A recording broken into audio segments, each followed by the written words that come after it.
Hello, hello. It is Earth Day this week, but every day should be Earth Day, right? If we're talking about putting chemicals in the environment and also chemicals in our body, I want every day to be Earth Day. I want you using the best products all the time. So I'm in my kitchen today because I want to talk about how to avoid chemicals in the kitchen and in your body. And then how to avoid these xenoestrogens, ladies. We don't want those xenoestrogens in our body. It's the fake estrogen. It can cause a lot of trouble. So we're going to talk about how to avoid those. I got some of my favorite pots, pans, storage items that I'm going to go through today so we can talk about how to stay healthy while also helping out the environment. How's that sound? All right. We don't want chemicals in the kitchen. We don't want them in our body. I've talked before about healthy buying of food, to pick the good stuff. When it comes to the Dirty Dozen, I have a link on tasting page on the Dirty Dozen list. Those are the produce items that have the most amount of pesticides on them. Things that are usually a little more thin-skinned, strawberries, berries, things like that. So you already know, you buy the Dirty Dozen organic, and then you know to clean it. I've got a whole video on how to properly clean your fruits and vegetables when you get them home from the farmer's market or the grocery store. So those are two great steps, and you would hope that would be enough, but it's not. Because we have cooking preparation and storage preparation. And those two things can also add chemicals to the equation. We don't want chemicals. So what we're trying to avoid, especially as women of a certain age, are these xenoestrogens. So these are endocrine disruptors. And that means they disrupt all our hormones in our body, including estrogen, and that can lead to estrogen dominance because your body doesn't know the difference between real and fake. It just thinks those are real estrogens coming in through various products you might have, sprays, foods, that sort of thing. So you're getting even more in your body. And they're synthetic, so you don't want the synthetic in there. And they will block and mimic real estrogen, and then you have the excess. And that can affect your thyroid, it can affect your hunger hormones, and all of this gets stored in our fat cells. We don't want these in our fat cells, and that can lead to cancers and weight gain and diabetes. So let's talk about how we avoid all of that nastiness. We're going to talk about cooking items as well as storage items so you can remove these chemicals from your kitchen, from the environment, from your body. So you've probably heard of BPA. You know when all those plastic containers were around? You heard about BPA-free plastics. You may have gotten yourself a fancy water bottle, which is great because this is BPA-free. And this is also something you would feel a little better having in your car for longer periods of time. You don't want that plastic heating up in your car. You don't want the plastic, period. If you have a water bottle every now and then, it is not going to kill you. We do have detox pathways that should cleanse these things out, but when we have so much, when we're so overloaded with it, our body can get backed up. So BPA, we don't want BPA in our bodies.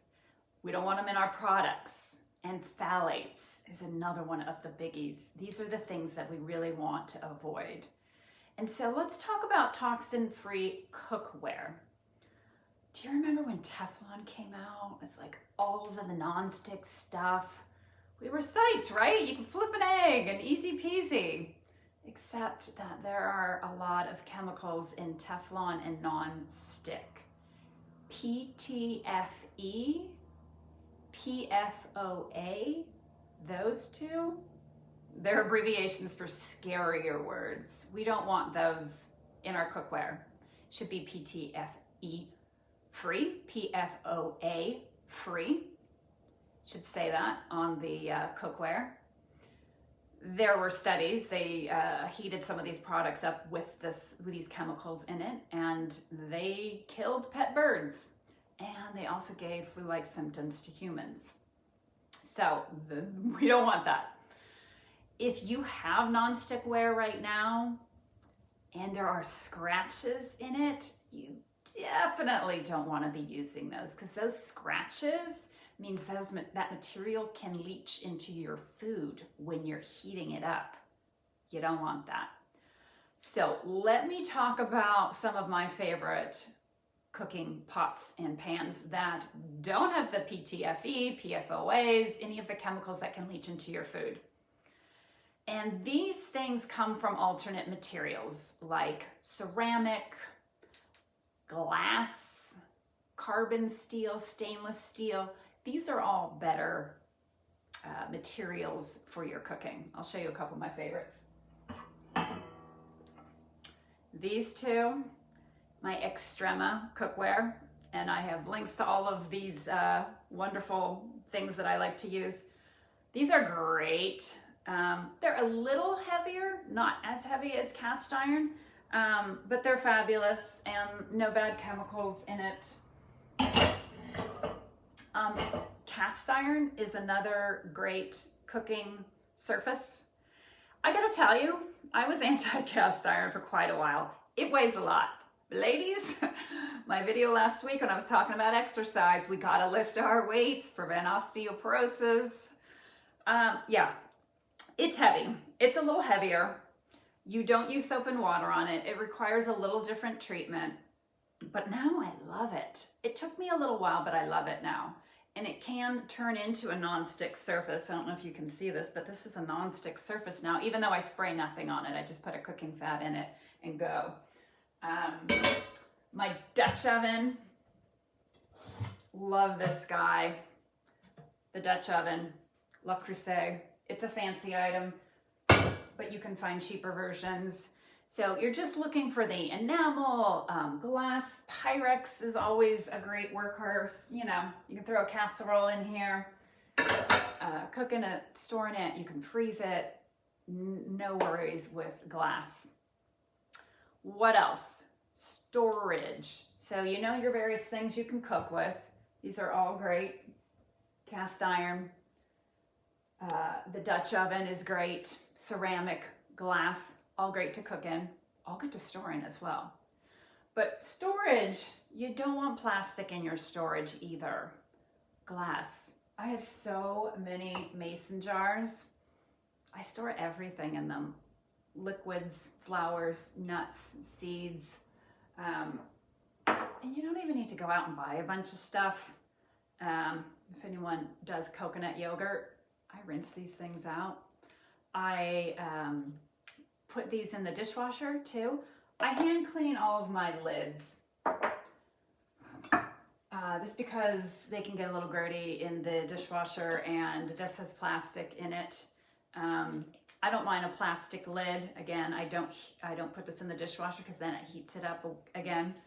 But for Pyrex, I love these with the lids that lock. I just feel like it gets in there good and keeps it nice and fresh. Cooking utensils. You also don't want to use plastic in your cooking utensils. You can use silicone, not silicone, silicone. That's what I use. Bamboo is good for lots of things. I love bamboo. It's super sturdy, eco-friendly. Wraps. If you're still using plastic wrap, maybe stop today. Beeswax wrap. Hard to say, fun and easy to use. Totally sustainable. Yeah, they come and it's all reusable. You can hand wash these in soap and water 100 times. They say you can use an individual sheet 100 times. So that is so much better than a throwaway plastic wrap that you use once. So like that. Cutting boards. I have my wood cutting board here. Wood is a great way to go for cutting boards. Again, no plastic for the cutting boards. Because the thing about cutting boards too, you have your knife going into it. It often makes little divots in it. And then the bacteria can grow in the plastic. say you don't want that. Try for wood. You can just clean it with a little lemon, a little warm water. Cupcake holders. I'm sure my tasting page audience doesn't eat a lot of cupcakes, but there are things you can use with cupcake wrappers. I use silicone containers for for things I make that are cupcake-like. The little ones, I will put nuts and drizzle a little 100% cacao and coconut oil to make little truffles. There, of course, are healthier muffins you can make. You can freeze things in them, so I have both sizes. I really like those. Straws. You know, plastic straws, you really can't find them anywhere. And then there were those paper straws that are horrible. Has anyone tried the paper straws? They're just not even worth it. But I love the stainless steel straws. I have a bunch of these. Obviously, you can clean them, you can throw them in the dishwasher. And if you also start your day with warm water and lemon, this is great because it doesn't get on your teeth. The lemon can be a little acidic on your teeth, so it won't take off your enamel using a straw. These are great. Have them forever. Sometimes I travel with them as well when I used to travel. So, green cleaning products. That is my last one. You want to make sure you're not spraying chemicals into your kitchen, because again, that gets into your body, gets into your bloodstream, xenoestrogens, extra chemicals. One of my favorite hacks is Dr. Bronner's Pure Castile soap. I have a whole post on Tasting Page about how you can use this. There's 1,000,001 uses. And you dilute it. So a bottle's gonna last you a really long time. You can clean your dishes with it. You can do laundry with it. I will mix water with it and sometimes some essential oils and use it as a body wash, face wash. So many uses for this one little bottle. And also, you don't even need to buy it. You can do white vinegar.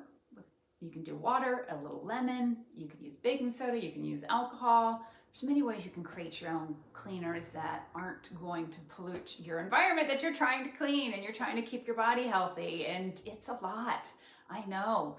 So find a good brand like Dr. Bronner's or Seventh Generation. Those are all good brands. Or make your own with just a little lemon or white wine or white vinegar. And it can be easy. So Earth Day or not, watch what you're putting into your body, how you're treating the environment with the purchases that you make. Find good cookware, cleaning, all of it. It will all go a long way, and I'll have links to all my favorite stuff in an article below. Happy Earth Day.